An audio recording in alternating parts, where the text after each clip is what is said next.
Boom and Biggs TV. Today we are so excited to bring to you a complete guide to planning cruise port activities and shore excursions. Once you have booked a cruise, there are a lot of things to consider when you are planning the activities to do at each port. We have been on several cruises and participated in lots of different activities. And we're going to share with you information to help you maximize your shore excursion experiences. Each port has many different activities to offer. Some are excursions that you can plan and book ahead of time. There are many factors to consider when planning activities for each port, and we hope that this video helps you navigate through that process. There are several options you can choose from to maximize your experience at each port. We will be going over all of the following later in the video in more detail. Cruise port activity options. Book a shore excursion through your cruise provider. Book a shore excursion independently through outside services. Book a shore excursion with the locals once you're off the ship. Walk or take a taxi to a destination. Rent a car and explore on your own. Stay in port or stay on the ship.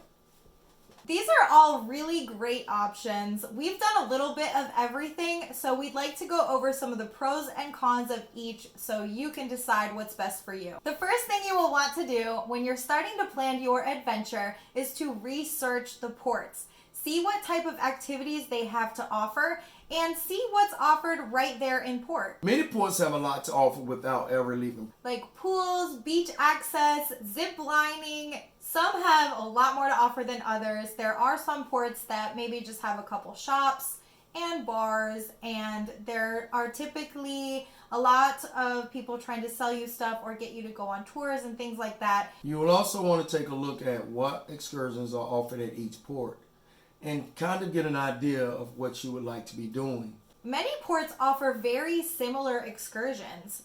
For example, you might typically be able to find a snorkeling tour at any port, but there are some ports where maybe there's a waterfall or other type of activity only offered there. You can start by exploring the shore excursions offered directly through your cruise line. You can go back and price compare later, but this will give you an idea of everything that's offered. Our next cruise, which leaves on the Carnival Fascination from San Juan, Puerto Rico in May, is visiting St. Thomas, St. Martin, St. Kitts, St. Lucia, and Barbados.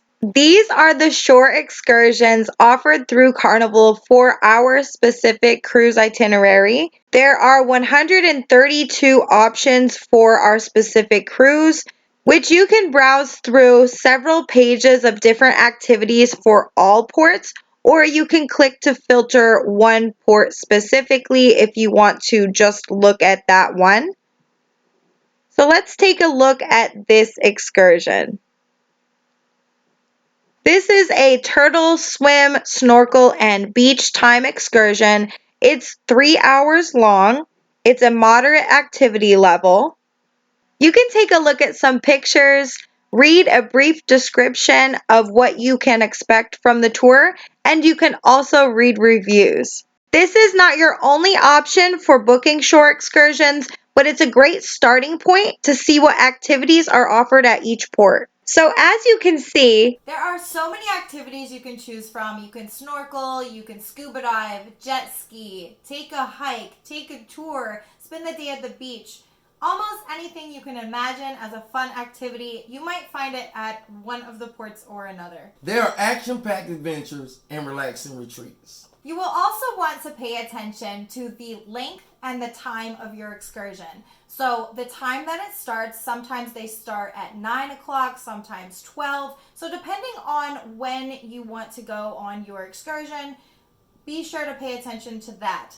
You also want to see the length of the excursion. Sometimes they're only 3 hours long and sometimes 6 hours long. So do you want to do the excursion for the entire day, or do you want to do a shorter excursion and maybe spend some time walking around exploring the port? We personally choose to avoid the excursions that involved animal cruelty or animal exploitation. These would be excursions like dolphin swim, horseback riding, and other activities where they keep the animals in captivity and we can't be sure if the animals are treated well or fairly or even want to be kept So that may be a factor that you want to consider when you're making your decisions. One great way to explore ports before your cruise is to watch YouTube videos. We have many cruise port tour videos on our playlist for your enjoyment. And many more to come as we continue our cruise life journey. A major factor to consider when planning an excursion is your budget. Typical cruise itineraries will have between 2 to 5 ports, and the shore excursions typically cost about $40 to $200 per person. So as you can see, choosing a shore excursion for each port can get kind of pricey. So you may or may not be able to plan an excursion for each port. If budget is an issue, there are a lot of ways to have free and cheap fun at every destination. We have been on cruises before where we didn't plan any excursions or anything. We just got off the ship and found things to do. We always had a great time, but with a little bit more research, we could have been more informed and had a better idea of what we wanted to do. You only have approximately 8 hours or so at each port, so having an idea in mind of what you want to do can really help maximize your enjoyment at each port. If there's an excursion that sounds fun to you, you can price compare with companies online. We have used Viator.com in the past. We trust them and we've had great experience, but there are several others. Just make sure you read the reviews before booking anything. Another option is that you could pay a taxi to get you to the destination instead of paying for an excursion at all. Just make sure you bring a little tip money for the taxi driver or the bus. Tip money is a big thing and one you might not take into consideration when you're planning your budget. You will want to make sure you have some 1s and 5s on hand for whoever might help service you along the way on your travels. And also remember that these islands survive off tourism, so it's kind of our duty to make sure that we tip them and help their economy. You might want to consider booking an excursion that has lunch and drinks. That's one less expense you'll have to worry about because you've already paid for it ahead of time. Also, remember, you can always get back on the boat and eat the buffet. Yes, we actually usually don't eat on the islands at all. We have just ate a big breakfast, got off the ship, and then get back on and eat lunch. We're usually so hungry by that time. It's so much food, you never get tired of getting a bite to eat. I was so hungry today because I didn't eat breakfast and then we were in the ocean like all day. I got on this boat and I was like so hungry, like so hungry. But remember that all your food is included on the ship, so you might as well utilize that free food if budget is an issue. So now that you have an idea of what's offered at each port and what type of activities you're interested in, keeping your budget in mind, let's take a look at all of the options. Book an excursion through your cruise provider. When booking an excursion through your cruise provider, there are pros. One pro would be early debarkation. If there's a long line of people waiting to get off the ship, you go right by all of that, straight off the ship, because you booked through your cruise provider. The next advantage would be that you're guaranteed that the ship will wait for you if something goes wrong and your excursion gets back late. If you book through a third party or a local and say your tour bus breaks down, you're not guaranteed that the ship is going to wait for you, and they don't have to, and they will leave you behind if you don't make it back to the ship. So one thing to consider is how far away is the destination of your shore excursion. If it's maybe like an hour away, you might want to consider going through your cruise provider to make sure no matter what happens, you're getting back on the ship before it sails. If it's only a few minutes from the port, you might consider booking through a third party because if something were to happen, you could always get a taxi or find your way back. Also, when booking with your cruise provider, you can just go with the flow. Like everyone meets in the auditorium and they just leisurely, okay, you guys, come on, let's go. And they take you right out to your excursions, like with your group already. So it's so much easier when you book through your cruise You provider. basically just follow a guide. You don't have to keep track of where to go, what you're doing next, or what time it is, or really anything like that. You can just kind of have fun and go with the flow with no worry of if you're going to get back to the boat or what's next. The next pro is safety. Most cruise providers do extensive research on the companies that they partner with, so you can have that peace of mind of knowing you're going with a trusted group. Yes. It's less likely for you to be scammed or robbed if you're with your cruise provider.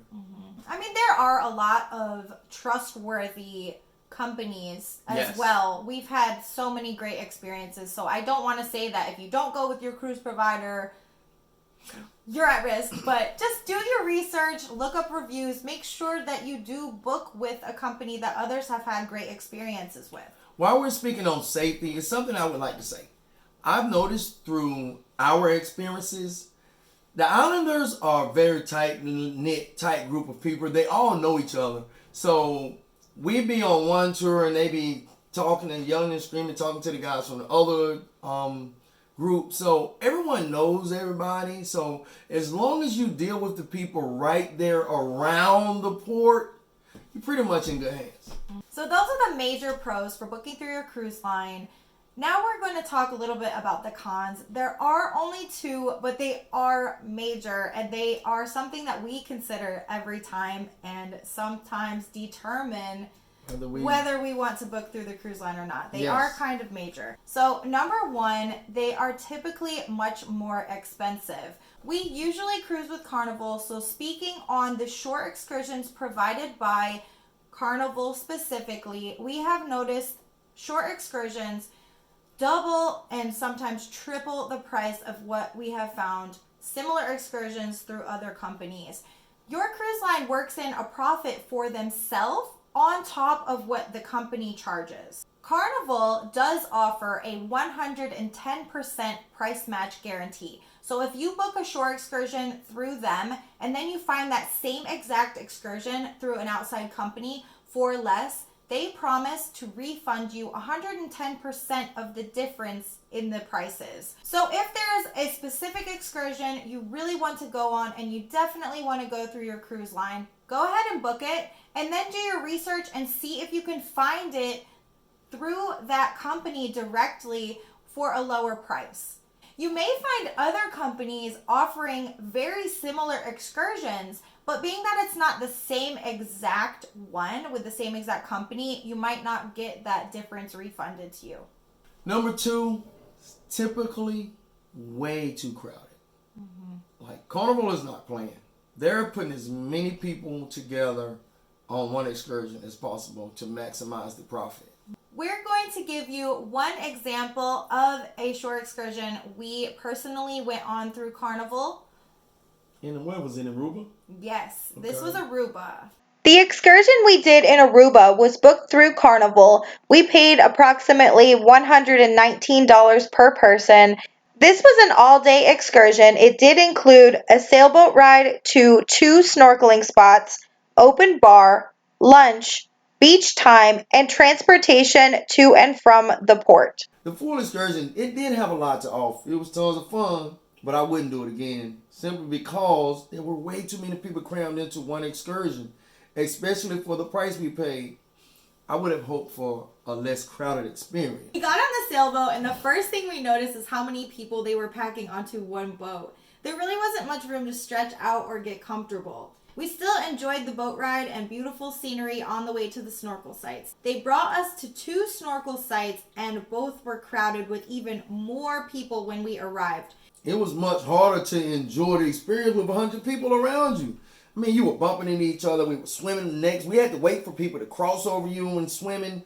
Like, oh my God, like this is horrible.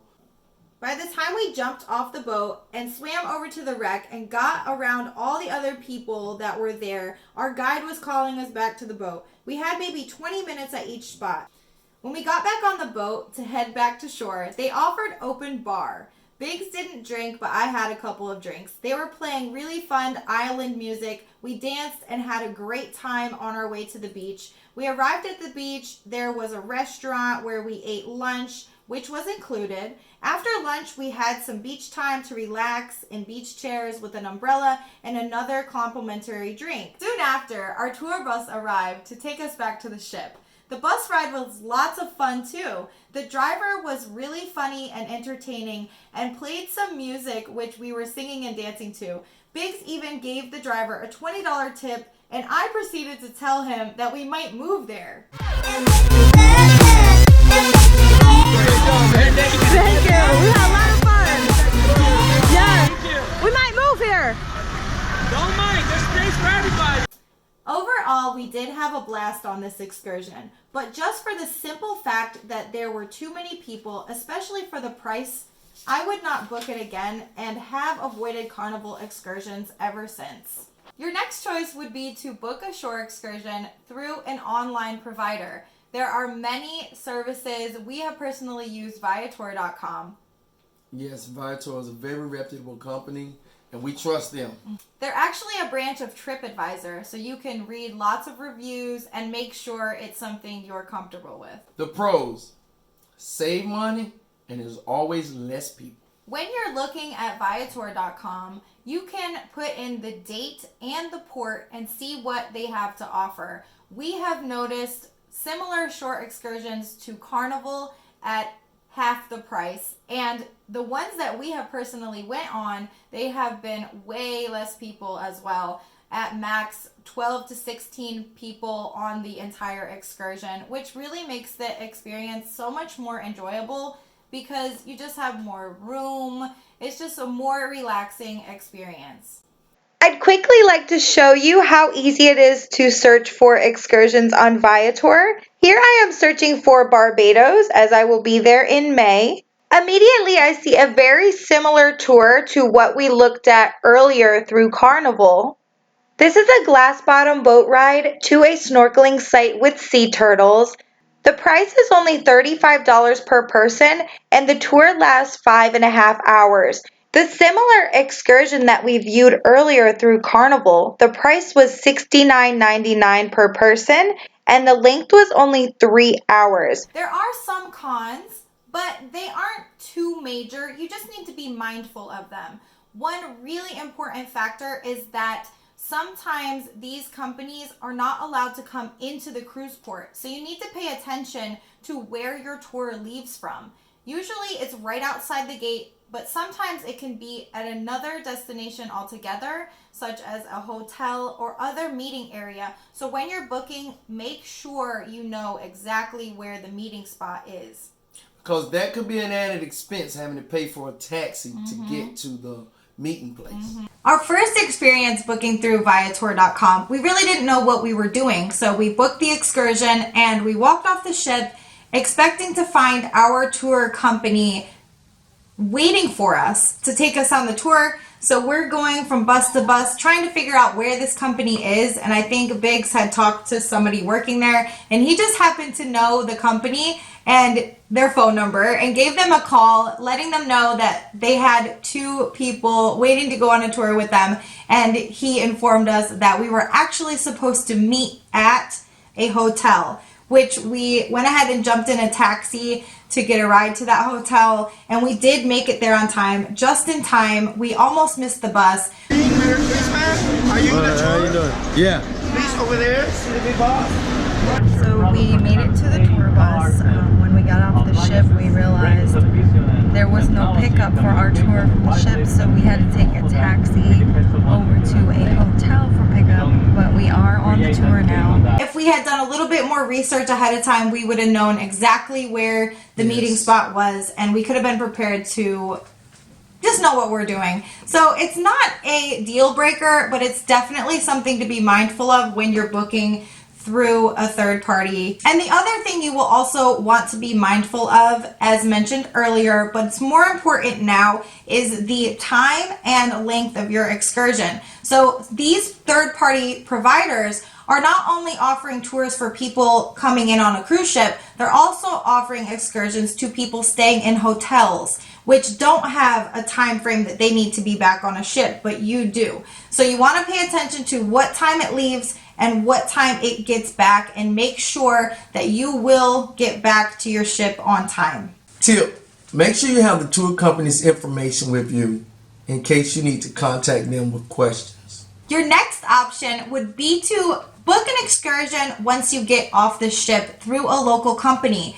Many times there is an excursion desk or locals holding up signs wanting to offer you last-minute tours. If you have an idea in mind of what you want to do, you might be able to just get off the ship and book it at that time. If it's something that you really have to do, I wouldn't suggest this, but it is an option. Yes. Those companies that are standing inside the gates are ones who have been approved to be there. But you also have the option to walk outside of the gates, and sometimes there are other tour companies outside wanting to take you on tours as well. This is an option that we've actually done, and it was fine, but it is something you want to be mindful of, that you haven't had an opportunity to read the reviews on these companies and make sure they're reputable.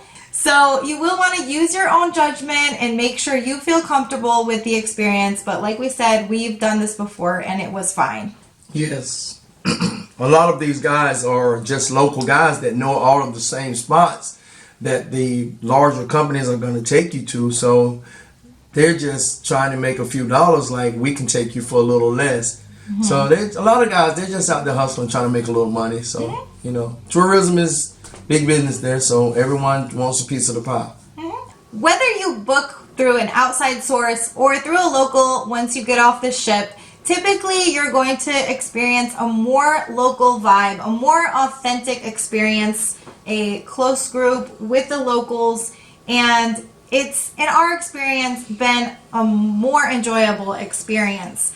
Often the companies that your cruise line works with are big companies. There are lots of people, as we said before, and it's just not that islandy local feeling. And also those companies already get plenty of business. So personally, we like to spend our money with the locals when possible and when we feel comfortable, because we feel that's a better investment for our money than giving it to the big businesses. One of our most memorable experiences booking a shore excursion through the locals was our experience in Cozumel, Mexico. When I almost drowned. Originally, we had planned an excursion booked through Carnival, which was a snorkel tour, wave runner experience, and beach time at a local resort. When we first got off the ship, we were informed that all shore excursions offered through Carnival and other cruise lines, which involved entering the water, had been canceled for the day due to rough water conditions. I was so bummed out, and I was determined to put my snorkel on and enter the water anyway. We decided to walk around inside and outside the port gates and just make the most of our day. While outside the port gates, a tour guide approached us offering a snorkel tour on a glass bottom boat for only $40 a person. We had paid $109 a person for the Carnival excursion that was canceled, so obviously $40 a person sounded much better. We immediately signed up for it. By the way, we were refunded by Carnival for the excursion that was canceled. It was returned to our account as an onboard credit, which we ended up using at the casino. Anyway, we were brought to the dock to wait for our glass-bottom boat to arrive. While waiting there, we saw the waves crashing against the shoreline. We were a little nervous that maybe we didn't make a great decision. Then we saw our glass-bottom boat arrive. This boat was so tiny and had a 2-foot glass piece in the bottom, which was blurry and you really couldn't see through it. This was not my idea of the glass bottom boat that I was expecting to show up, but I was still willing to get on the boat, even though this tiny boat was crashing up against the dock and it was really hard to even get onto it. We did the tour with about 8 other people. We were all looking at each other like, OMG, what did we get ourselves into? But once we pulled away from the dock, it was lots of fun riding the waves. We arrived at the first snorkel spot and it was a beautiful experience. We saw so many fish and I was just having a great time. Let's back up. It took 2 guys to hold on to the dock and hold on to the boat for us to get on the boat. That's how rough the waves were. Riding the boat to the snorkel site was like a movie. Something you see in a movie, like the waves were like just crashing. We were crashing through the waves like I was like, oh my God, we're not gonna make it. But finally we made it to the first site and it was a nice experience. There were plenty of fish. It was wonderful. But when it was time to leave, the water had started to roughen up again. So as everyone was getting on the boat was about to hit me in the head, so I just pushed away from the boat. But I kept going away, farther and farther and farther from the boat. And I'm like, oh, what's going on? So the boat was drifting and drifting and drifting away, but it was drifting fast. So I was just out there with my little life vest on, just floating around in Netherland. So eventually, I seen Boom on the boat. I was like, hey, Boom, I'm over here. And the guy looked there and was like, hey, are you okay? And I was like, no, I'm not okay. I'm over here by myself. Like, you guys are all on the boat. So eventually the guy, he dived off the boat and swam over there, and he gave me a life raft. And we swam back to the boat, and I made it to the boat. But I was really scared because we had no business in the water that day. And I am so sorry that I made the decision to get on that boat, but it won't happen again. But we got back to land safely, and we had a great time. Yeah. So it worked out fine. I didn't die. Overall, we did have a successful experience with the local tour. It was a great deal, and I think if the waters weren't so choppy, it really would have been even more enjoyable. Yeah. So, but it's just something to keep in mind that maybe if your cruise line does cancel your shore excursions that involve the water, maybe that's a good sign that you shouldn't get in the water too. Yes. If you have an activity in mind and you're planning to get off the ship and go ahead and book with a local, just keep in mind that it might not always work out as planned. If there's something you definitely have to do, make sure you book that excursion either through Carnival or another online source ahead of time. For example, when we went to the port of Belize, I had researched an excursion that sounded so much fun to me. It was taking a boat to Key Calker and snorkeling with the sharks around the island there. I had read some reviews and found out that you could get to Key Calker by water taxi, and the water taxi station was not too far from the cruise port. So I was so excited to get off the ship and find this water taxi, head to Key Calker, and get in the water with the sharks. So anyway, we get off the ship and we make our way to the water taxi station, and we were informed that the last one to Key Calker had just left. The next one wouldn't be for another hour or two. By the time we got there, we wouldn't have any time to spend there. We'd have to turn right around. Another thing I didn't realize is that it was about a 45-minute boat ride there. Yes. So that's not something I did enough research about to know. We just leisurely took our time getting off the ship. You know, I didn't pay attention to the times that the taxis was leaving. Yes. I could have done much better in preparing for that one. But overall, I had really regretted that I didn't just go ahead and pay for that shore excursion and make sure I got there, because that's where I definitely wanted to be. Well, we made it over here to where the water taxi is, and apparently the next one doesn't leave for another hour, and Belize is on a 2-hour time difference than our boat time. So pretty much by the time we get there, we'd only have 30 minutes, and then we'd have to come right back, and we might not make our ship. So we're not gonna do that. But we did end up having a very enjoyable day. We walked around the port a little bit. We had heard it wasn't really safe to walk the city of Belize, so we stayed inside the port for a little bit longer, and then we got back on the ship and we ended up with a jacuzzi to ourselves, and we did have a really fun day. We always try to make the best of things. Yes, we did. So we decided to just come back on the boat and get in our robes and head up to the hot tub in the Serenity area, because not a lot of people are on the boat right now. So this is how our day ended up on Belize. So we'll be on the boat, but we can enjoy looking at the islands around us. So that didn't quite work out. We thought about taking a tour to a different little island, but we did that same exact tour last time, so we didn't want to spend the $100 on it. We decided to just come chill out together and enjoy the day this way. Yo, what up? Next, you can walk or take a taxi to a destination. If you've done your research, you know what you want to do or where you want to go. The taxis are really not that expensive. You can take a taxi to the destination, or you can just walk.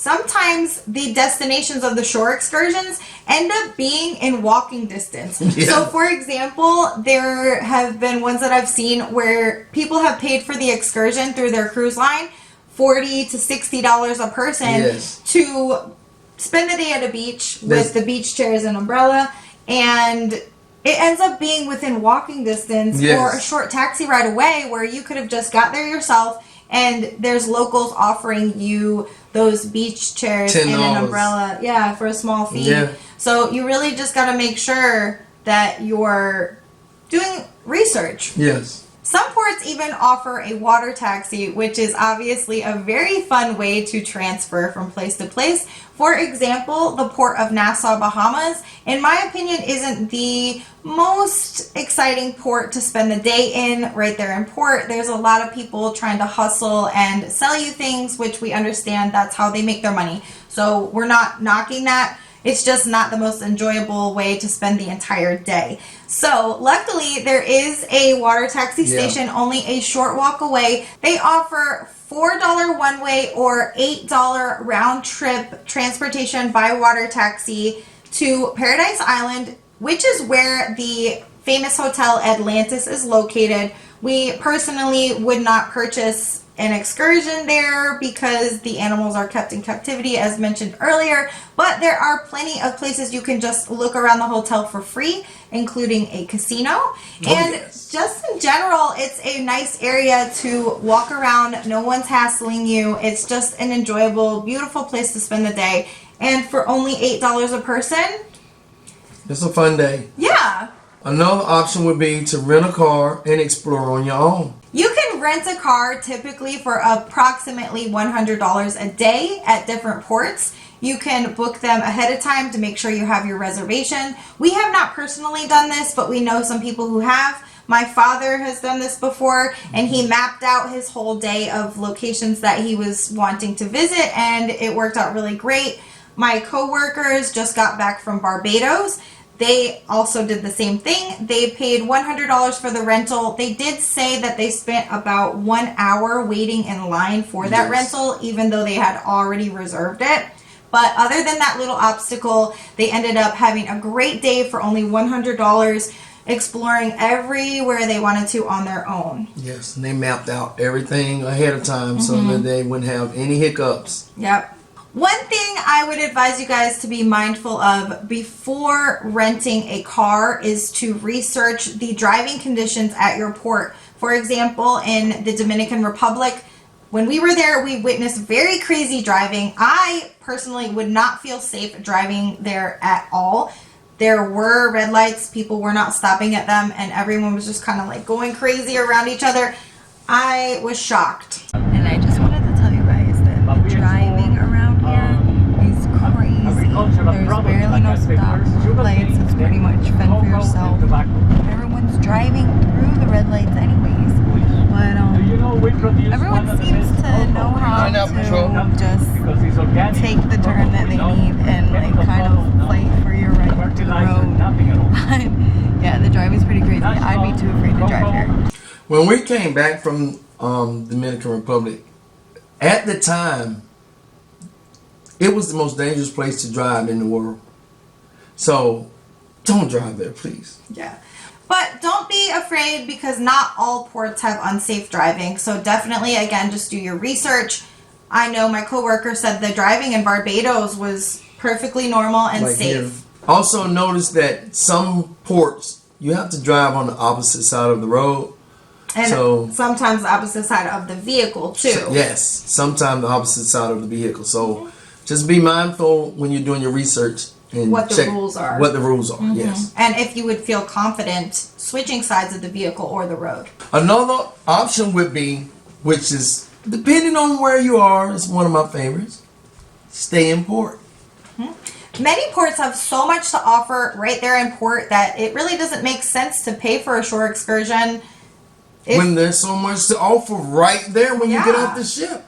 For example, one of our favorite ports to not book a shore excursion is Grand Turk. Grand Turk offers Margaritaville, which has a large pool with singing and dancing, and you can get drinks. You can swim up to the bar. There's a wave rider thing. Yes. And you can see the ship right there. It's just a beautiful place to be, and I believe it's free. It's free. One thing we love about this port is that the beach is right there when you get off the ship. We like to walk to the other end where there's less people. We bring our own snorkels. We love to throw them on, just get in the water and explore. We could spend hours there. We've just always really enjoyed our time on Grand Turk. We've been there about 4 times. Every time that port has been on our itinerary, we have chosen not to book a shore excursion. The island is so small, you can actually walk it in one day. So unless you're interested in like ATVs or something like that, there really is a lot to do. Oh, and there's also a nature trail you can walk. The wild horses was there, right? Yes, the last time we were there, we saw wild horses. So if you ever have Grand Turk on your itinerary, you might consider this being a stop that you don't book a shore excursion. One other great example of a port where you might not need to book a shore excursion is Amber Cove. This port has so much to offer. A huge pool, water slides, beach chairs, everything is free. There isn't actually access to a local beach right there, but I'm sure you could get a taxi. There's shopping, there's a zip line for an extra fee, but there's so much right there in port that the 4 times we've been there, we've chosen not to purchase a shore excursion. I think next time I might, because I know that there's some waterfalls and some cave tubing. Be on the lookout for a future video where we will show you guys some of the best ports that you might be able to skip booking an excursion because they have so much to offer. The last option would be to stay on the ship. It's a great time to utilize all the amenities on the ship while no one's really on there. I wouldn't necessarily recommend this if you're at a port that you've never been to before. I would say at least get off the ship and have a look around. Maybe spend an hour or 2 and then get back on the ship because you definitely want to at least see the port. The buffet will still be open for lunch. The pools are open and you can really just enjoy yourself without those big crowds. Also, sometimes the spa treatments are offered at a discount during port days where all the other people are wanting to get off and do activities. You might be able to get a facial or a massage or other type of treatment at a discount and just maybe make a relaxing day of it. Yes. So lay in the sun, enjoy the jacuzzi, get in the sauna, the steam room, and get a massage. And use the pool because a lot of times the pools are really packed with people. So when they're in port, you have an opportunity to use the pool when no one's really in there. You're still enjoying that same sun coming down on you and the beautiful views that everyone else who's off the ship is enjoying too. You're just having a nice, peaceful, relaxing experience. I think that pretty much covers all of the options you can choose from and many things to keep in mind when you're planning your activities. We really hope that you found this video helpful and it can help you plan your cruise. We hope you have an amazing time. And if you have any tips or tricks when it comes to planning shore excursions or cruise port activities, please put that in the comments. Anything cruise related, we want to hear about it. Thanks for watching Booming Bigs TV. Come back again. Please subscribe.